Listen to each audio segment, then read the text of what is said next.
ಬರೀತಾರೆ, ಇನ್ನೂ ಏನಾರು ಇಂಪ್ರೂವೈಸ್ ಮಾಡ್ಬೋದಾ ಅಂತ ಇದು ಮಾಡ್ತಾ ಇದ್ರು.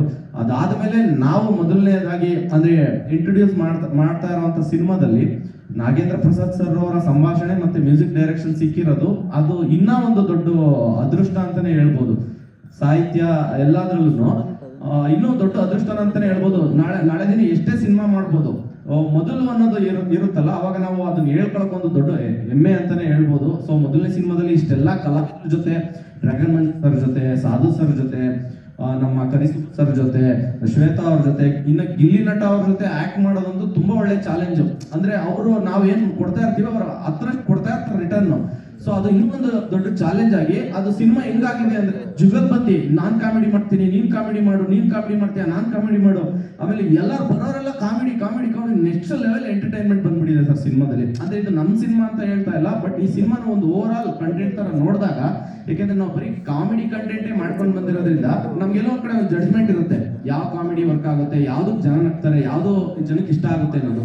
ಸೊ ಆ ಇಷ್ಟ ಆಗೋ ನಿಟ್ಟಿನಲ್ಲಿ ನೋಡಿದಾಗ ಈ ಸಿನಿಮಾ, ಇಡೀ ಸಿನಿಮಾ ಅಂದ್ರೆ ಒಂದು ಜರ್ನಿ ಪ್ಯಾಟರ್ನ್ ಹೇಳಿದ್ರಲ್ಲ ಸರ್, ಇಡೀ ಸಿನಿಮಾನ ಎಂಟರ್ಟೈನ್ಮೆಂಟ್ ಮುಖಾಂತರ ಇಡೀ ಕರ್ನಾಟಕನ ಟ್ರಿಪ್ ಮಾಡ್ಕೊಂಡು ಬಂದಂಗೆ ಇರುತ್ತೆ. ಅದು ಬೆಂಗಳೂರಿಂದ ಸ್ಟಾರ್ಟ್ ಆಗಿ ಒಂದು ಕಾರವಾರ ಆಗಿರ್ಬೋದು, ಪ್ರತಿಯೊಂದು ಕರ್ನಾಟಕದ ಮೂಲೆಗೂ ಎಲ್ಲೋ ಒಂದ್ ಕಡೆ ನಮ್ಮ ಫ್ಯಾಮಿಲಿ ಜೊತೆ ಸುತ್ತಾಡ್ತಾ ಒಂದು ಥ್ರಿಲ್ಲಿಂಗ್ ಎಲಿಮೆಂಟ್ ಅಲ್ಲಿ ಇವಾಗ ಏನಾಗುತ್ತೆ ಅಂತ ಅನ್ಕೊಳ್ಳೋಷ್ಟ್ರಲ್ಲಿ ಇನ್ನೊಂದು ಕಾಮಿಡಿ ಬಂದಿರುತ್ತೆ, ನಗು ಸ್ಟಾರ್ಟ್ ಆಗಿರುತ್ತೆ, ನಗು ಬರೋಷ್ಟ್ರಲ್ಲಿ ನೆಕ್ಸ್ಟ್ ಏನಾಗಿರುತ್ತೆ, ಈ ತರ ಒಂದು ಥ್ರಿಲ್ಲಿಂಗ್ ಎಲಿಮೆಂಟ್ ಪ್ಲಸ್ ಮೈಕ್ ಹಿಂಗೆ ಇಟ್ಕೊಂಡು ಹೀಗೆ ಈಗ ಇಟ್ಕೋಬೇಕಾ, ಸಾರಿ ಮಾತಾಡೋ ವರ್ಷಲ್ಲಿ ಅದೇ ಎಲ್ಲಿ ಸಿದೆ ಮೇಡಮ್, ಇಡೀ ಕರ್ನಾಟಕ ಟೂರ್ ಮಾಡ್ಕೊಂಡು ಊರ್ ಸುತ್ತ ಇದ್ರಲ್ಲಿ ಅದು ಅಂದ್ರೆ ನಮ್ಮ ಫ್ಯಾಮಿಲಿ ಜೊತೆ ಸಿನಿಮಾ ನೋಡ್ತಾ ಎಂಟರ್ಟೈನ್ಮೆಂಟ್ ನ ತಗೊಳ್ಳುವಂತ ಸಿನಿಮಾ ಇದು 100% ಆಗುತ್ತೆ.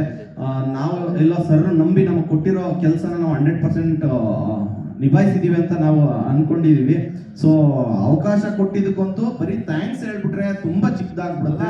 ಸೊ ತುಂಬಾ ದೊಡ್ಡ ಗೌರವ್ ಅವರೇ, ಥ್ಯಾಂಕ್ಸ್ ನೀವು ಇನ್ನೊಂದು ರೀತಿ ಹೇಳ್ಬೋದು, ಹೇಗೆ ಅಂತೀರಾ, ನಿಮ್ ಫಾಲೋಯರ್ಸ್ 100% ಸರ್, 50% ಬೇಡ 100% ಬಂದು ನೋಡಿ ಅಂತ ನಾವು ಕೇಳ್ಕೊಂತೀವಿ. ಅಲ್ಲ, ನಿಮ್ದು 50%, ಗಿಲ್ಲಿ ನಟನ್ 50% ಬಂದ್ರೆ ಫುಲ್ 100%. ಇವಾಗ ಟ್ರೈಲರ್ ರಿಲೀಸ್ ಆಗಿ ನಮ್ಮ ಚಾನಲ್ ಎಲ್ಲ ಎರಡು ಮೂರು ವಾರ ನೀವು ಥಿಯೇಟರ್ ಅಲ್ಲಿ ಆಡಿಯನ್ಸ್ ಕೊಟ್ರೆ ಆಟೋಮೆಟಿಕ್ ಆಗಿ ಸಿನಿಮಾ ರನ್ ಆಗುತ್ತೆ. 100% ಅದೇ ಲ್ಯಾಕಿಂಗ್ ವಿ ಆರ್ ನಾವು.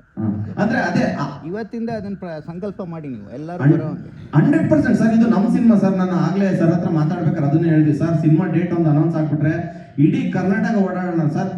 ನಾವು ಫೀಲ್ಡ್ಗೆ ಇಳಿದ್ಬಿಟ್ಟು ನಾವು ಅವ್ರನ್ನ ಕರಿಬೇಕು, ಇದು ನಮ್ಮ ಸಿನಿಮಾ, ಇದು ನಮ್ಮ ಮದುವೆಗೆ ಏನಾರು ಹೋಗಿ ನಾವು ಇನ್ವಿಟೇಷನ್ ಕೊಟ್ಟು ಕರಿತಿದೀವಿ ಅಂದಾಗ ಇದು ನಮ್ಮ ಸಿನಿಮಾ ಆಗಿ ನಾವು ಆತರ ಹೋಗಿ ಕರಿಬೇಕು. ನಾವೆಲ್ಲೋ ಕಡೆ ಎಂಟ್ರಿ ಕೊಟ್ಟು ಬನ್ನಿ ಅಂದ್ರೆ ಅದು ಅಷ್ಟು ಇದಾಗಲ್ಲ. ಟಿಕೆಟ್ ತಗೊಂಡ್ಬಿಡ್ಬೇಕು ಅವರು. ಅಂದ್ರೆ ಆ ಟ್ರಸ್ಟ್ ನಿಜವಾಗ್ಲೂ ಈ ಟ್ರೈಲರ್ ನೋಡಿ ಅವ್ರಿಗೆ ಬರುತ್ತೆ, ಈ ಟೀಸರ್ ನೋಡೇ ಬರುತ್ತೆ. ನೆಕ್ಸ್ಟ್ ಟ್ರೈಲರ್ ಇದೆ, ಅದಾದ್ಮೇಲೆ ಇನ್ನೊಂದು ಏನಂದ್ರೆ ಸರ್, ನಾನ್ ನಂಬೋದೇನು ಅಂದ್ರೆ ಕಂಟೆಂಟ್ ಇಸ್ ದ ಕೀ. ಅಂದ್ರೆ ಮೊದಲನೇ ದಿನ, ಎರಡನೇ ದಿನ, ಮೂರನೇ ದಿನ ಏನು ಜನ ನೋಡ್ತಾರಲ್ಲ ಅವ್ರಿಗೆ 100% ಸ್ಯಾಟಿಸ್ಫೈ ಆದ್ರೇನೆ ಅವ್ರು ಇನ್ನೂ 10 ಜನ ಕರ್ಸೋದು. ಅದು ಆಗ್ಲಿಂದನೂ ವರ್ಕ್ ಆಗ್ತಾ ಇರೋದು ಅದೇನೆ, ಇವಾಗ್ಲೂ ವರ್ಕ್ ಆಗೋದು ಅದೇನೆ. ಈ ಸಿನಿಮಾನ ನೋಡಿ ಹೋಗಿ ಇನ್ನು 10 ಜನನ್ನ ಕರೆದು ಈ ಸಿನಿಮಾನ ತೋರಿಸ್ತಾರೆ. ಇಡೀ ಫ್ಯಾಮಿಲಿ ಸಮೇತ ಕುತ್ಕೊಂಡು ನೋಡುವಂತ ಸಿನಿಮಾ. ಒಳ್ಳೆ ಎಂಟರ್ಟೈನ್ಮೆಂಟ್, ಥ್ರಿಲ್ಲಿಂಗ್ ಎಲ್ಲ ಇದೆ. ಎಲ್ಲ ಅಂದ್ರೆ ಥ್ಯಾಂಕ್ ಯು ವೆರಿ ಮಚ್.